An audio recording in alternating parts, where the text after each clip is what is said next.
All right. Okay, guys. Okay, guys. What comes to your mind when you think about the name Willian?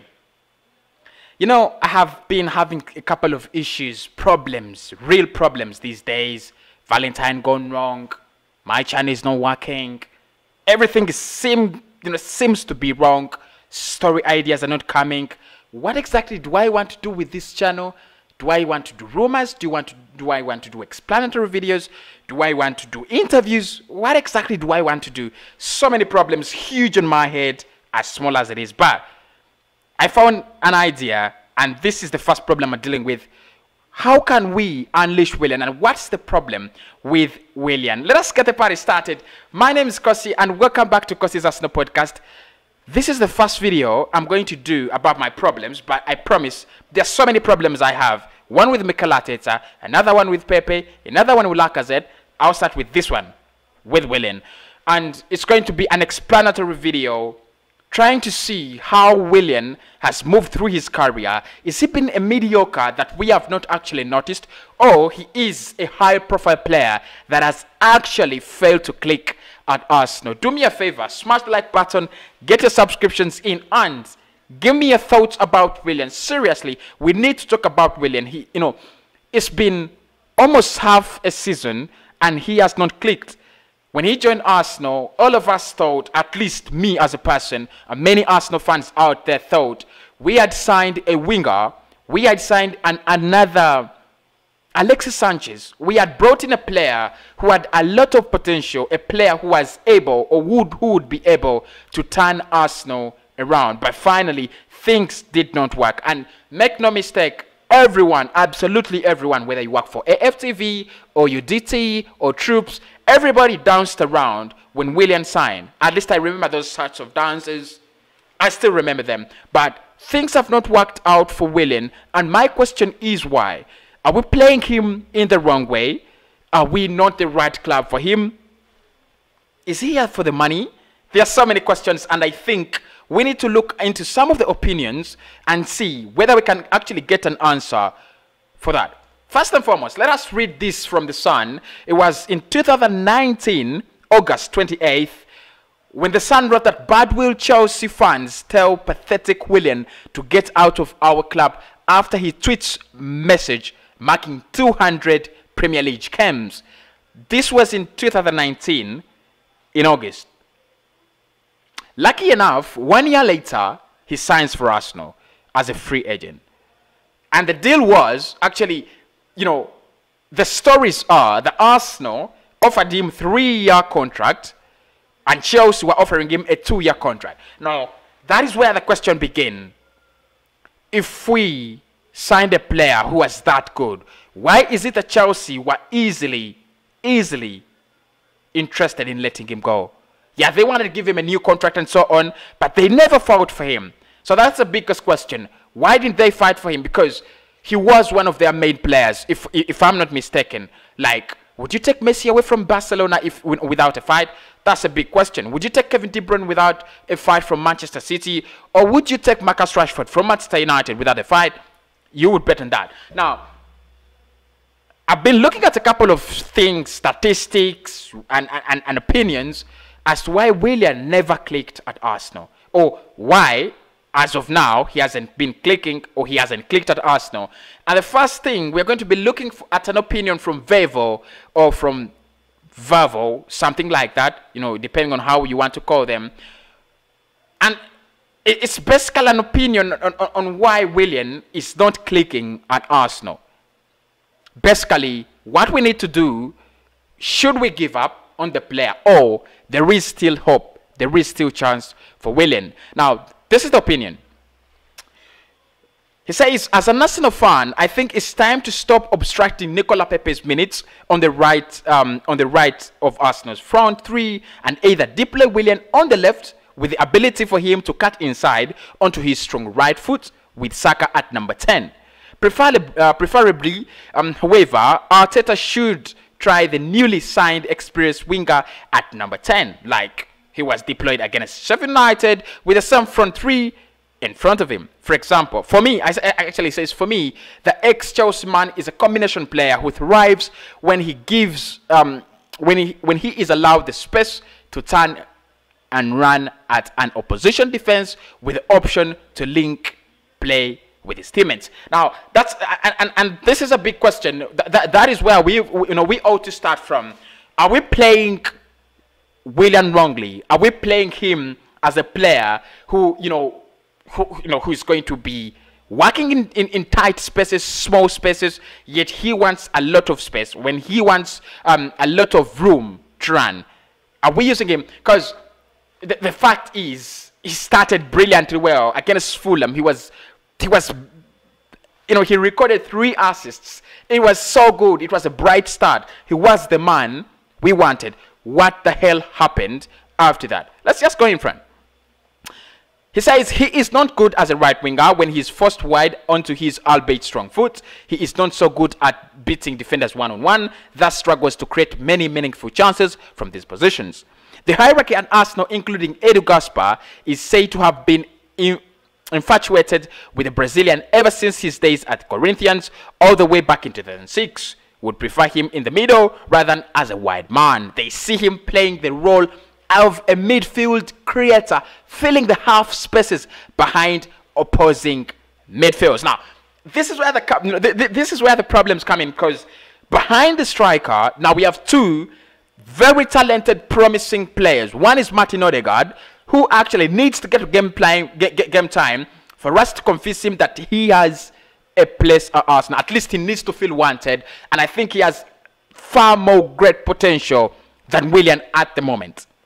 The other player is Emile Smith-Rowe, whose inclusion in the squad has actually tremendously turned things around. So can Willian actually play behind the strikers? Can he get that chance to play behind the strikers? It's a question I cannot answer right now, but maybe you can actually answer in your minds. Let's just go down a little. If Mikel Arteta is determined to start Willian in every Premier League game this season, he at least needs to get him playing in situations and positions that must suit his playing style. And that is the question: where does Willian play most? Where do we expect Willian to deliver? But also in positions which do not hinder the team's ability to play their other talented forward talents. I think this is where problems come in, because when you are playing Willian, it means so many things. One, you're either playing Pepe or Saka, but not both of them. And we have seen Pepe on the left, Saka on the right. That is the partnership many Arsenal fans want to see. It is the kind of partnership that we want to see: Pepe, Saka, Odegaard, or Smith-Rowe, and Aubameyang. So no room for Willian. No room for Willian, absolutely.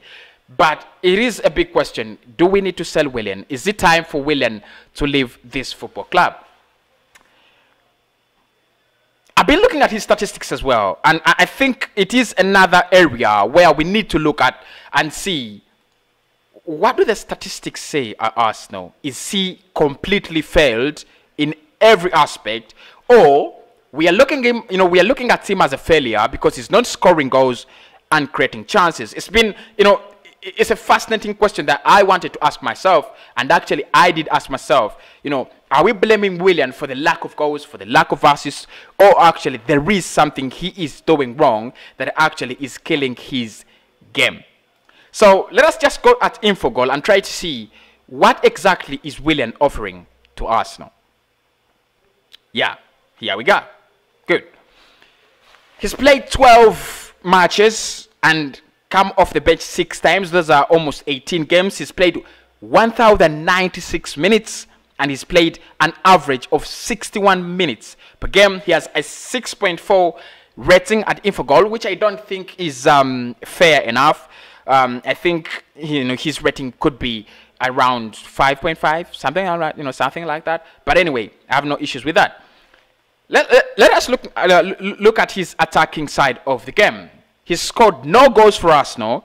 He has an XG of 1.6 when he appears. That is expected goals. He has 15 shots in 18 games. So he's had fewer shots than games played.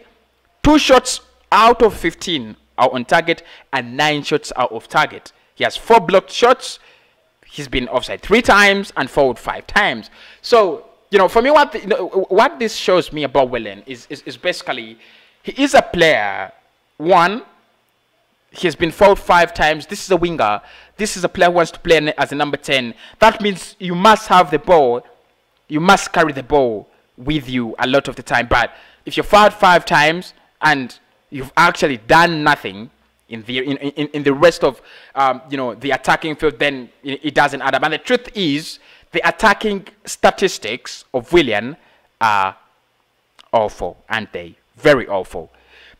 Looking at his passing, he has 3 assists. He has now his expected assist ratio, that is XA, is very brilliant. Very brilliant. It stands at 3, so he could, you know, he creates 3.00 chances, or he can create, he's expected to create 3.00 chances per game. That is good. I mean, that is ridiculous good. He's had 505 passes, 442 completed passes, and a passing accuracy of 88. That still remains wonderful. Defending, he has had 19 tackles, and 12 of them have become successful. A successful ratio in tackling stands at 63, which is also not bad. He has no yellow cards, no red cards. He has only made 5 fouls. So the truth is, in terms of assisting, 3 assists in 18 appearances, that is awful. Defending, 12 successful tackles out of 19. Well, I think, you know, that is okay. But you know what? My problem with Willian is actually not his statistics. My problem with Willian is he has failed to become that important player Arsenal want. You know, there are these kind of players, the Jordan Henderson kind of player. Well, of course, I don't mean Willian is like Jordan Henderson. I don't mean to say that. But actually, what I want to say is basically a player like Willian, a player like Willian Borges de Silva has the ability to become important at Arsenal, either with the ball or without the ball. And I think that's the problem with Arsenal. We don't have an important player. We don't have that kind of important player that can actually do things other people can't do. We don't have so many players that see that different picture. That player should have been Willian, and that player could have been Willian. He has that ability. We look, you know, we've always admired him. We've always wanted him when he was at Chelsea. But the complaints have been there, even at the Stamford Bridge.